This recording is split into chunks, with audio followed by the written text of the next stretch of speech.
Finally, we get a good Universal monster movie, and it's The Invisible Man.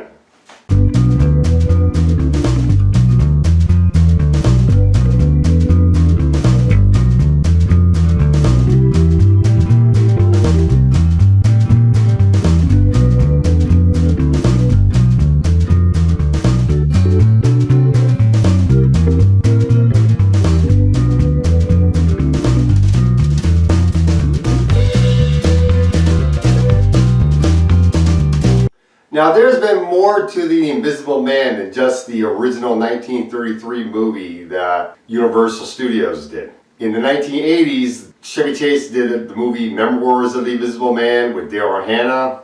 In the early 2000s, Kevin Bacon did the movie Hollow Man, which was basically just another version of The Invisible Man. Very good movie, too. A couple of TV shows of The Invisible Man. The one I remember the most is the one the Sci-Fi Channel did, which lasted for about 1 or 2 seasons, I believe, where the Invisible Man was a guy that was a secret agent, and what made him invisible was a gland that they surgically put in him from Bigfoot, I believe. And now we have this Invisible Man movie, which is directed by Lee Whannell, the man that directed Upgrade. And this movie is really good. I did like this movie a lot.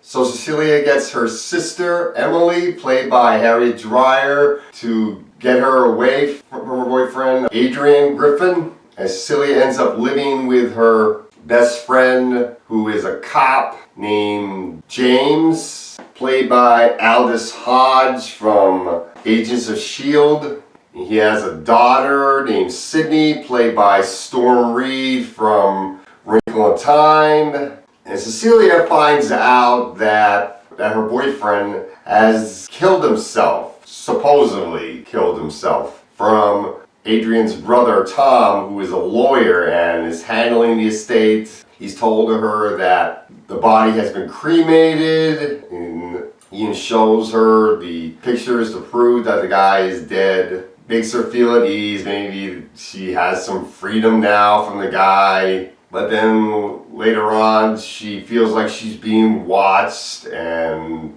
feels like somebody is stalking her, but there's nobody there. And she knows that Adrian was working on something in optics, and she thinks that maybe he's figured out a way to be invisible. But everybody that could believe her, they think she's crazy, and they're trying to assure her that Adrian's dead and that he's not stalking her, but she continues to believe that he is stalking her. That's pretty much our movie. Is he stalking her? Is there Invisible Man? Well, obviously there is. That's because that's the title of the movie. And I have to say, I really like this movie a lot. This was a great movie. Not a perfect movie, but a really great movie and a good start for the classic Universal monsters to be put in a good direction, because the Universal monsters were not doing so well at the Dracula Untold and the Tom Cruise Mummy movie. So for them to give it to Blumhouse, and Blumhouse to choose Lee Whannell to do the first of the new version of the classic monsters, excellent idea. Elizabeth Moss is excellent in this movie. She does a really great job being the main protagonist, and Lee Whannell does a great job with the direction. He uses a lot of POV shots to give you the perspective from the Invisible Man, and he does a good job with the direction for Elizabeth Moss. Even though you can get a bit of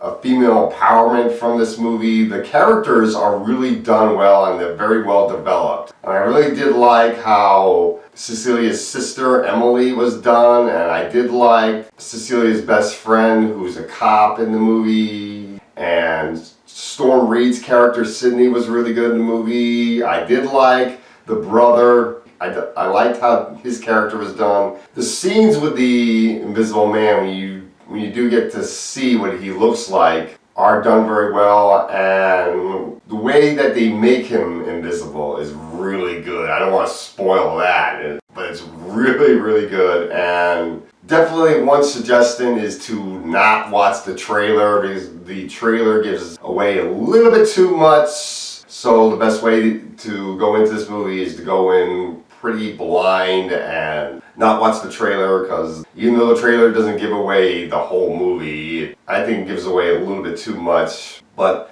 it didn't take away too much of my enjoyment from the movie, because I really did like this film. So let's get into the negatives with this movie, because this movie is not perfect. Now, one of the main negatives I've heard from a couple of other critics is that they said that there are some plot holes in the movie, but I could see a few plot holes here and there, but those plot holes are really not too much of a problem. And once you realize there's a bit of a twist with this movie, that helps fill in some of the plot holes. And even though the movie does have plot holes, because of how good this movie is, the plot holes almost don't matter, really. So I really did like this movie, and I definitely think people should check this movie out so we can put the Universal monsters in on a better course and everything. So I'm going to give this movie a B+. Definitely check out The Invisible Man 2020.